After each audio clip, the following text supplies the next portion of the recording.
preaching a sermon entitled Cru Love. And the goal is that through this sermon, we would, by the grace of God, learn how we can gain and maintain relationships. We can jump right in. My first point is this. Often we find ourselves in a crowd all by ourselves. Have you ever found yourself in a crowd all by yourself? In a room packed with people, but struggling with loneliness. In a job where there are several other people surrounding you, nevertheless you feel alone and by yourself. Have you ever felt like you're in a crowded room all by yourself? Riddle me this. Because of the advent of technology and social media, you and I are more connected than ever before, yet we are just as lonely as we've ever been. Say it again. Because of the advent of technology, and even more recently of social media, you and I are far more connected than we've ever been.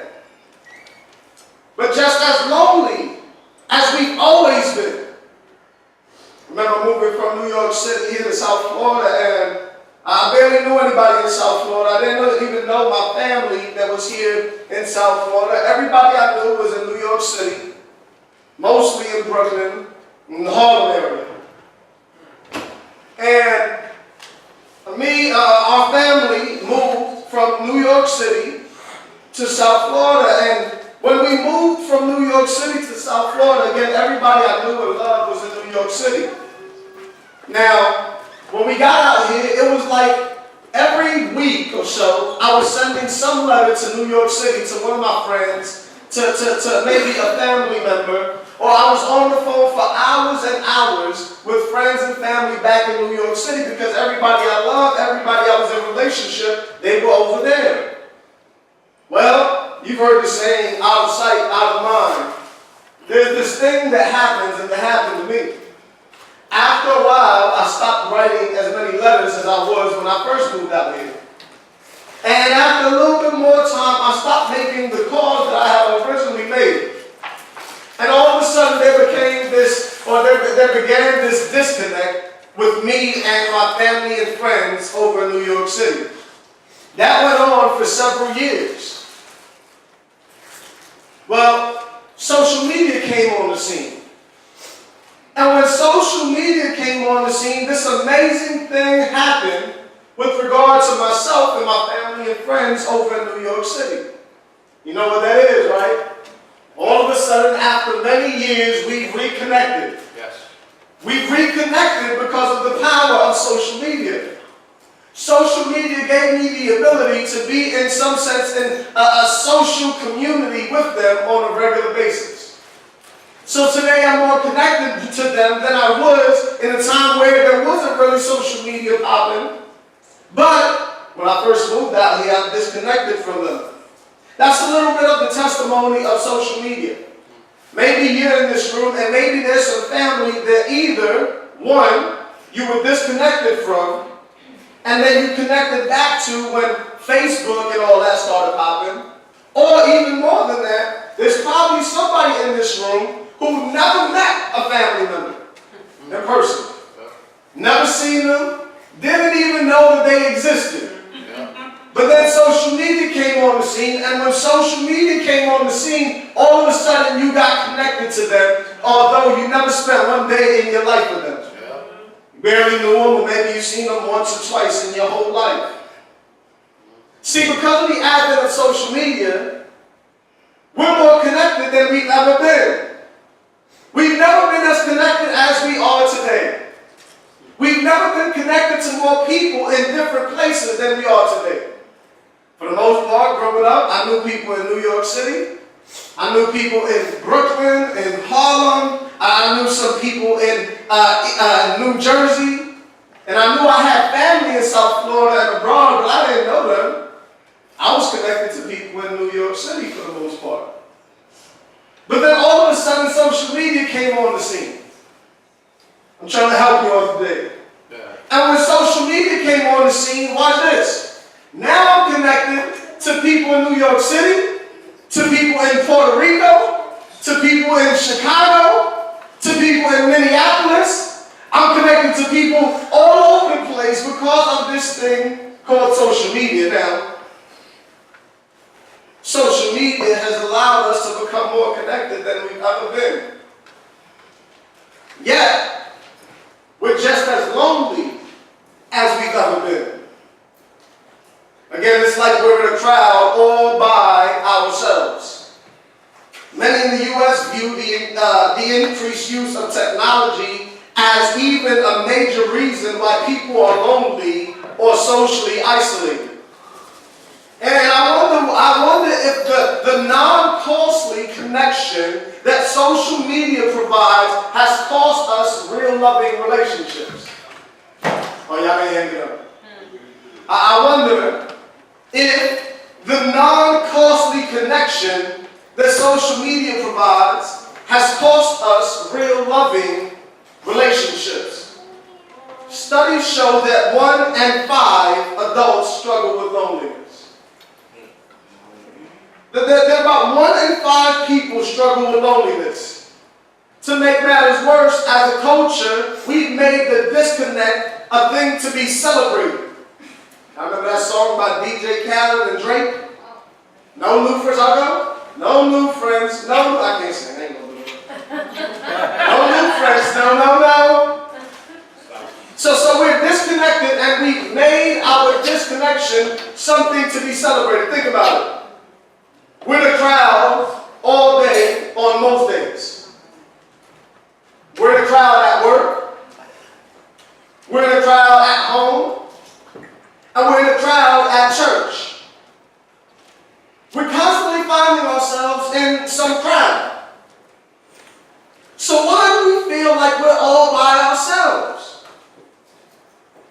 Why are we so lonely? Yeah, your guard isn't down yet, so it's a little hard to accept and admit.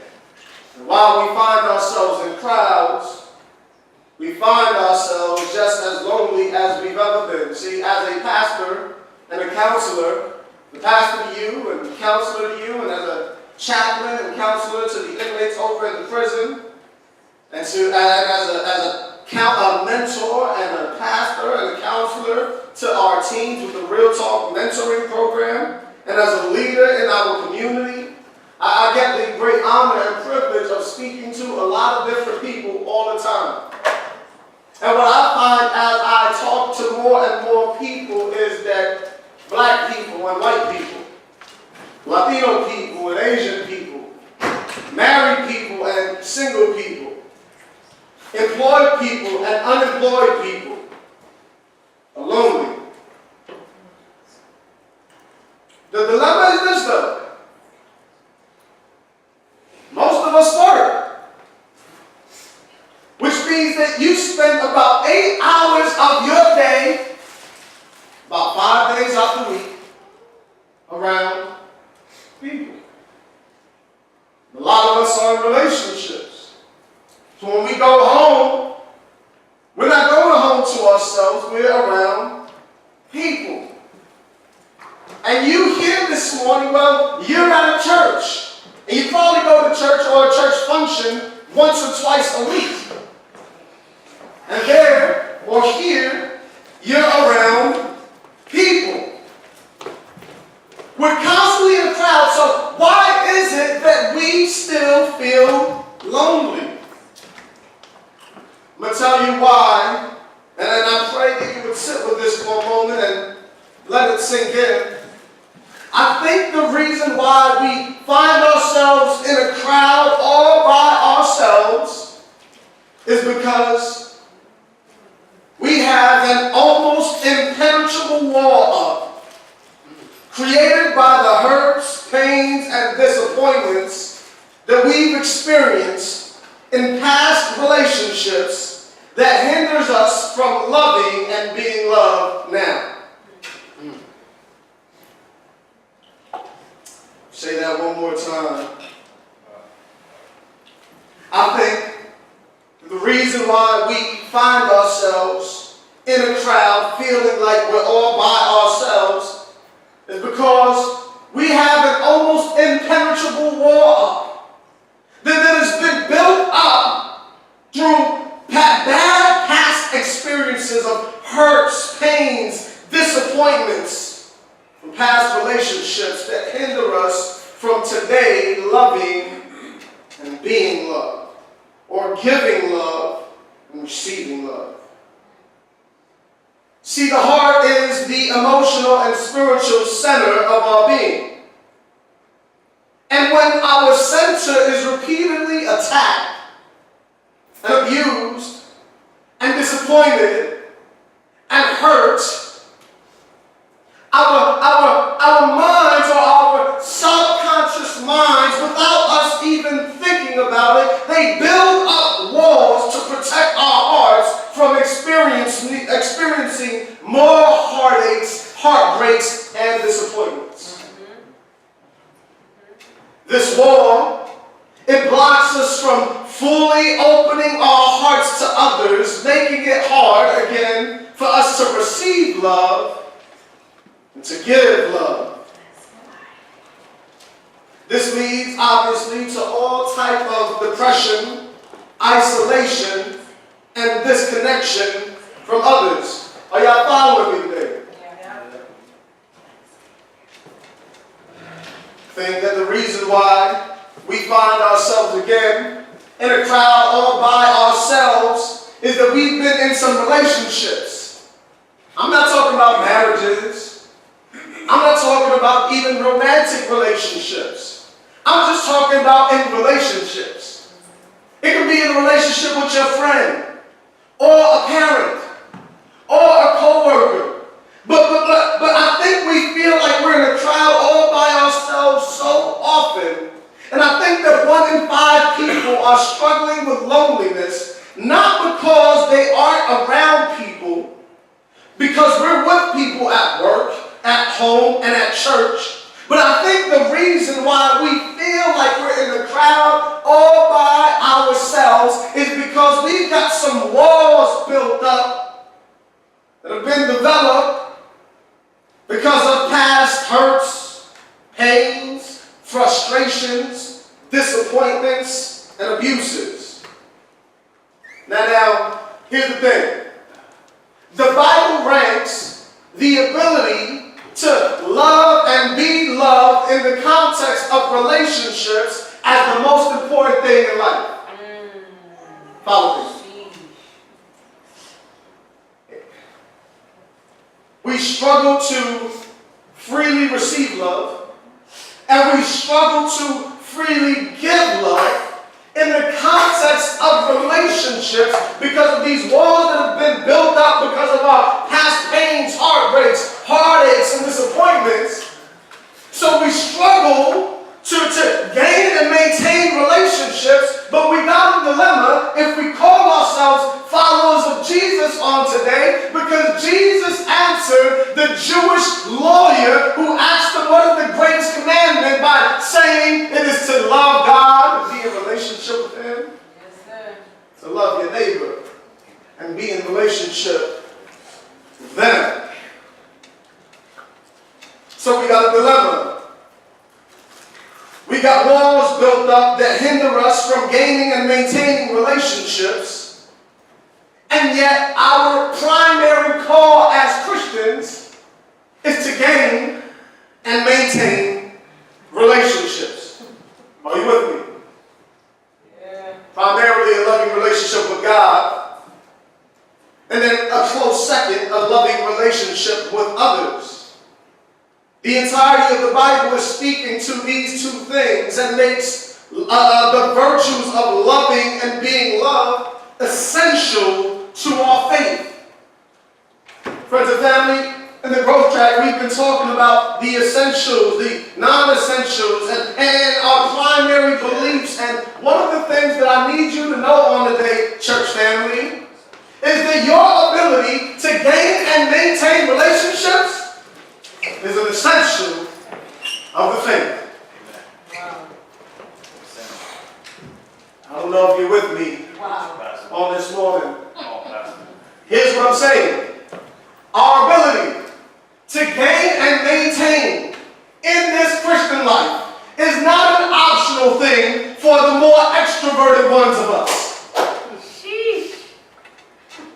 The ability or the call to gain and maintain relationships is the primary call of every believer. And yet we struggle to gain and maintain relationships, to freely love and to freely be loved, because we've got these walls that have been built up because we have been hurt. I guess I don't got no witnesses. None of y'all been hurt. But because we have been disappointed. Y'all still quiet in here. Somebody should have said, yes, I have been disappointed. I was disappointed on my way here. Because I have been frustrated and let down. Because I have been abused. There's some walls that I didn't do. I didn't try to build these walls. Are you with me? I didn't try to build these walls. I didn't wake up one morning and say, I want to build a wall that hinders me from freely being loved and from freely loving. Amen. I didn't build up this wall. I didn't just wake up one day and say, you know what? Today, I want to make it hard for me to love. Today, I want to make it hard for me to give love. We didn't wake up one morning and say that.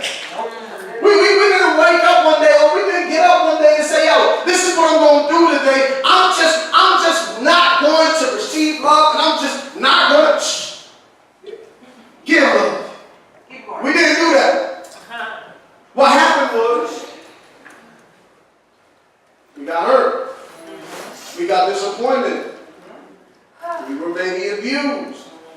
And these walls, they just kind of showed up.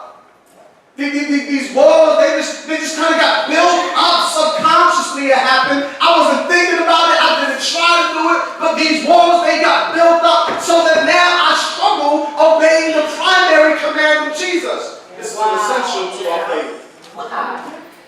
Yes. This is essential to our faith, church.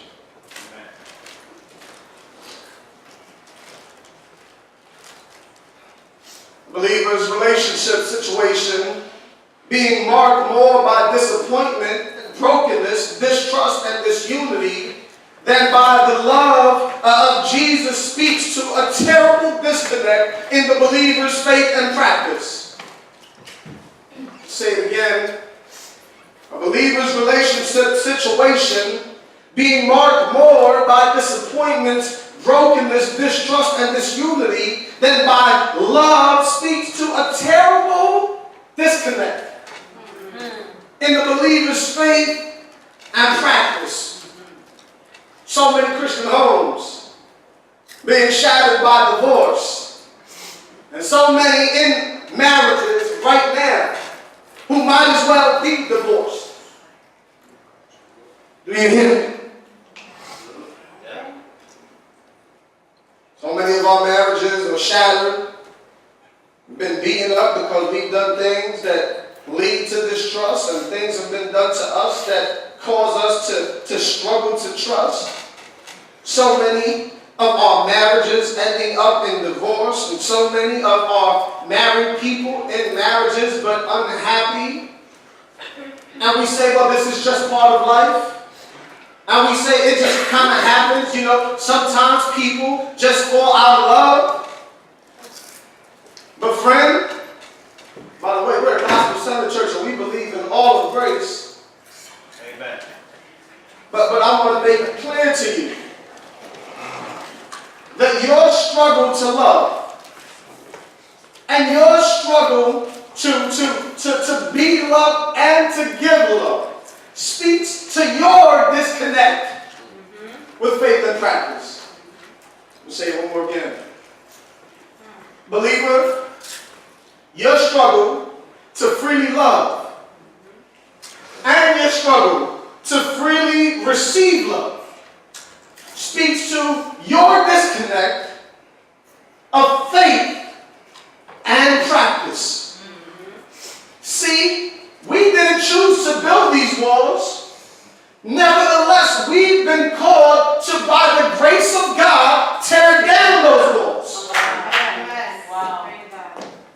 So we don't get to say, well, I can't freely love because, I've been disappointed. If we're believers on Jesus, and we believe that His Spirit fills us, Talk about it. then He calls us to love even our enemies. Then He calls us to forgive even the unforgivable. Wow. By His grace and power in our lives. In fact, the gospel is simply this, that God extends His love freely to the undeserving. I'm getting ahead of myself. This is the gospel. Yeah. That us not deserving the love of God, receive the love of God. Yes, yes. And the person who is grateful for this great gospel then extends this same love of God Yes, yes. to others. Wow. Yes. Amen, amen. Rather than our homes being peaceful places of refuge, oftentimes they're more like volatile war zones. I'm talking about people called by Jesus to engage deeply in relationship and to open themselves to freely being engaged deeply in relationships. Tough. In some ways, I'm really speaking to the believer today, though it applies to everybody. Believer, Yeah. Yeah. Talk about it. how could it be that we believe on this gospel that extends grace freely, that engages in relationship freely, and yet our homes are more like volatile war zones than peaceful places of refuge? I know your answer is because of that. We're going to get to that in a second. Talk about it. Talk about it. I got time today. Uh-oh. Now listen, on the church level, we bounce from church to church, leaving a trail of bodies and damaged relationships behind without giving it a second thought. And we are those who are called to primarily engage in relationship with God and our neighbors. I don't know if you're understanding me today. Too well. Oftentimes we talk about this call to love God and love neighbor, and what we think of primarily is our activity. But we often forget the essence of what we're called to. Loving God and loving neighbor isn't so much about doing feedings for homeless as it is to engage in the life of the homeless. Loving God and neighbor isn't primarily about doing nice things to people, but rather being nice to people. All right, right over here. All right. In today's scriptural reference that we haven't even read yet, Paul gives rehabilitating people a prescription for healthy relationships. Wow. So in today's scriptural reference, Paul gives rehabilitating people. That means people like you and I, who have struggles, who have weaknesses, who have sicknesses and illnesses and brokennesses, if that's even a word. He gives rehabilitating people like you and I a prescription for healthy relationships. Do you understand why I said what I said? Yes. He's not giving this prescription to people that got it all together. He's not giving this prescription to people who are perfectly healthy. You know how I know that? Because not one of us are perfectly healthy. And because not one of us had it all together. So whoever Paul was writing to, they had a mess.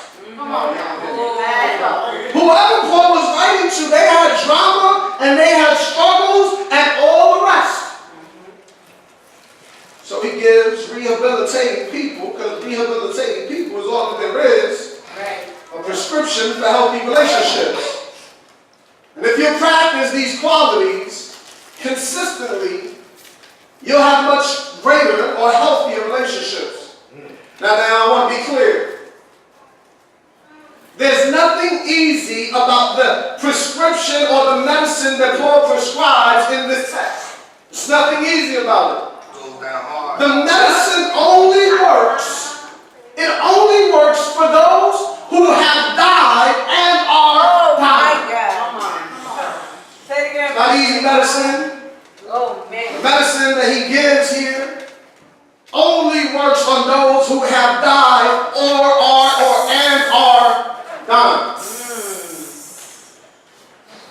You're never going to have a healthy relationship if you don't die to something. Oh, come on, Lord. You know this even from outside of the Bible, you know this. Yeah. But the Bible makes it plain if you don't die to some things, Yeah. if you don't die to some preferences, if you don't die to some things or some entitlements, if you don't die to some things, you're not going to be able to get nowhere in no relationship. Paul just takes the word from God and says, yeah, that's right, but let me bring it all the way home for you. Now, here's my second point. We must die in order to love. It's my second point. We must die in order to love. What Paul teaches us in the scripture we're going to get ready to read, Colossians chapter 3, it's antithetical to everything the world teaches us about love. Yes, sir. Yes, it What is. Paul teaches us about love in Colossians chapter 3 is in some way stands in stark contrast to what the world and your flesh tells you about love. Yep. Oh, you don't believe me? Yep. Let's get on the screen. Colossians chapter 3, verses 5, I think we're going to go down to 17. Look what it says here. This is the word of the Lord. Amen. Put to death, therefore, what is earthly in you. Sexual immorality, impurity, passion, evil desire, and covetousness, which is idolatry. On account of these things, the wrath of God is coming. In these two you once walked, when you were living in them. And if you're still walking in them, then you're not walking in Jesus the way you think you are. That's essentially what this text is telling us. Oh, man. In these two you once walked, when you were living in them. But now you must put them all away. All of what? For the person who has a wall built up. Because in past relationships you've been used, abused, hurt, disappointed. And you're saying in the relationship you're in right now in the past, and the past is 10 minutes ago. You got some walls built up because you've been disappointed, frustrated, and angered. Why does Paul tell us that we, who are rehabilitating from these past hurts, what does he tell us we got to put away? What he says? Anger. Put away anger. Put away wrath. Put away malice. Put away slander. And obscene talk from your mouth. That's right. Says don't lie to one another. Right. Seeing that you have put off the old self with its practices and have put on the new self. So Paul is talking to believers, people who have been born again. So seeing that you put off the old self with its practices is craziness. And you put on this new self, which is being renewed in the knowledge after the image of its creator. Here there is not Greek or Jew, circumcised or uncircumcised, barbarian, Scandinavian, slave, free, but Christ is all and in all. Yeah. Put on them as God's chosen ones, holy and beloved. What do we got to put on? What does he tell us rehabilitating people who've been disappointed, who've been frustrated, who've gotten heartache and heartbreak? What does he tell us that we rehabilitating people need to put on? It says put on compassionate hearts, kindness, humility, meekness, and patience, bearing with one another. And if one has a complaint against another, forgiving each other other as the Lord has forgiven you, you must also forgive. The word of God. Amen. Stop right there. You go to my second point, brother. We must die in order to live. What Paul teaches us to love. What Paul teaches us here again is antithetical to everything you've been taught. And it stands in stark contrast to what your flesh says. You don't got to tell me that or admit it. I know it because I feel it. Hope you heard that. It's opposed to what my flesh wants. Yes. It's opposed to what my flesh desires. My flesh desires to meet reviling with reviling. My flesh desires to not forgive you until you prove yourself to me. Right. My flesh desires to hold a grudge against you because it's not fair for me to have to forgive you if you haven't gotten your act together. So this text is antithetical to what I feel in my flesh and what the world teaches us. The world teaches us that relationships should primarily be about flourishing, exploring, and living. The world teaches us that relationships should primarily be about hanging out and enjoying each other and having fun and skipping down the beach and carrying on. Now, ain't nothing wrong with that. Our relationships should have that stuff included, but we do that stuff in a war zone. But we do, like we put out the carpet or the sheet and put the picnic table out right in the middle of a whole war zone. Scripture says that he sets up a table in the presence of our enemies. So we should dine. So we should sit down and we should recline.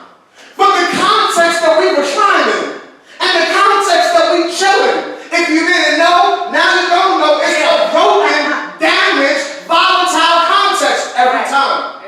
All the time. Every time. We don't never sit at the table before the presence of just the cool people who like us. Every time we sit on the table, we sit on the table with a Judas. Every time we sit on the table, we sit on the table with somebody who may like us a lot and may even love us and who will betray us at some point. I know you're the realest, you know what I'm saying? You're the realest OG and you'll never do it, but I know that's what you say, but that's a lie. You've done it to somebody. You've done it in the past and you probably do it again. You can front if we want to. Paul teaches us that primarily we gotta die in order to love. He says you want to be fit for loving relationships? You want to be fit for healthy relationships? Well, then you're gonna have to die and be done. He says you're gonna have to die to immorality. He says you're gonna have to die not only to immorality but to impurity, passion, evil desires, and greed. Say, well, I just want this. This ain't being greedy. Let God define what greed is. Says you got to put those things to death. And then he says, not only must you put that stuff to death, but then you got to put some things to the side. On one hand, he says you got to put to death sexual immorality, impurity, passion, evil desire, greed. These are negative and sinful behaviors.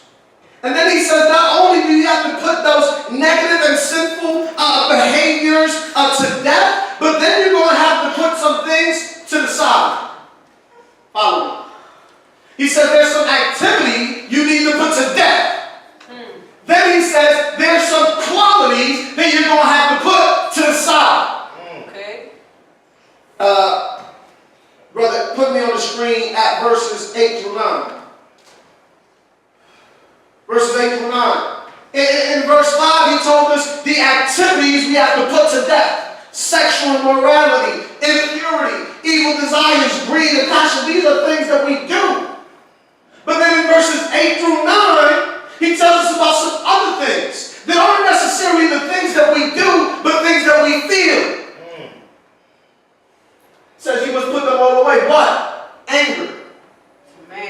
don't do anger, you feel anger.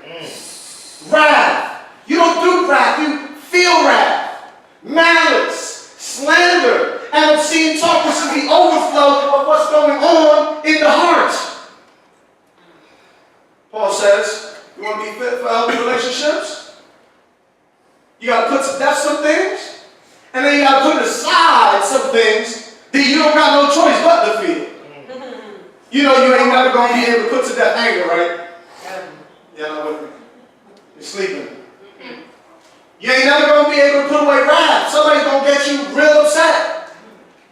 And you can't do nothing about it. You can't stop yourself from getting real upset. Paul doesn't talk to us as some kind of alien guy who doesn't know how real it is. Instead, what does Paul say? He says, you're going to have to put these things away. So they're real and they're not going nowhere, but you're going to have to put them away.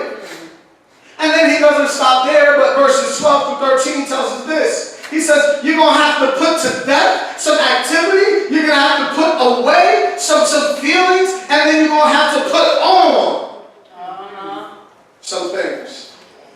He says you're going to have to put on compassionate hearts. You're going to have to put on kindness, humility, meekness, patience, bearing with one another, not complaining against each other, forgiving each other in like manner as how Christ has forgiven us. So watch this. Why in the world would I live a pure life and put aside all the anger, wrath, slander, abusive speech, and lying that people have earned themselves? I went over your head. I got it. Why in the world would I live a pure life and put to the side all the anger, wrath, slander, abusive speech, and lying that people have earned for themselves and have caused me to build up this wall that characterizes? Why would I do that? You've earned this anger. Wow. Talk about it, Pastor. You've earned this frustration. You've earned this wall. In fact, you did this. You did this. You did this. You built it. It was because of what you did. Come on now. Of how you dropped the ball over and over again. It was how you disappointed me over and over again. Now you want me to trust you? This is kind of like a Valentine's Day sermon.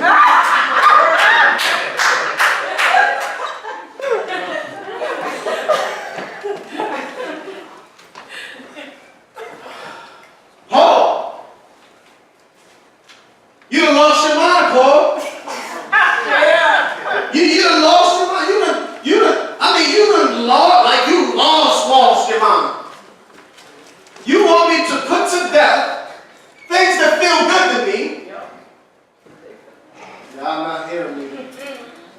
You want me to put to death things that feel good to me, and by the way, I'm going to just go ahead and say it, and things that help me deal with what you've done to me. Yeah. Let's sip some coffee on there. You know what would hurt? I do it. We revert to whatever behavior brings us relief. Yes. This is what we do, y'all. Can I get a witness? Yeah. Yes. So you know I'm not by myself in here? You're not by yourself, Pastor. So we revert.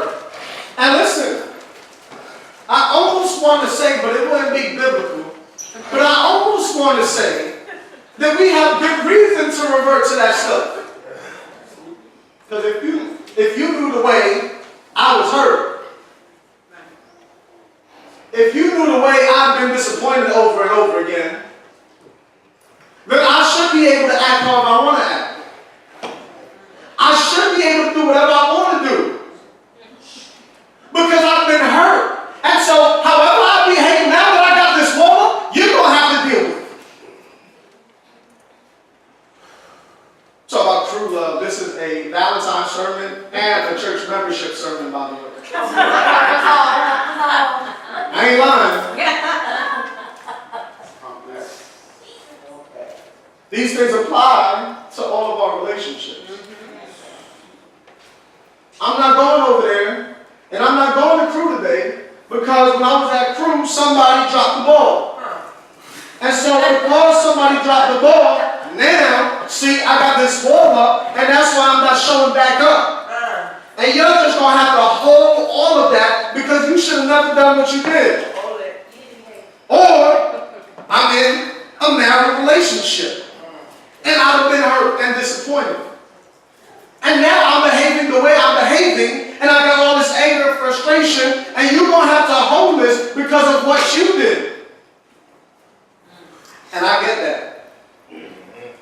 I get that. But God doesn't allow us to stay there.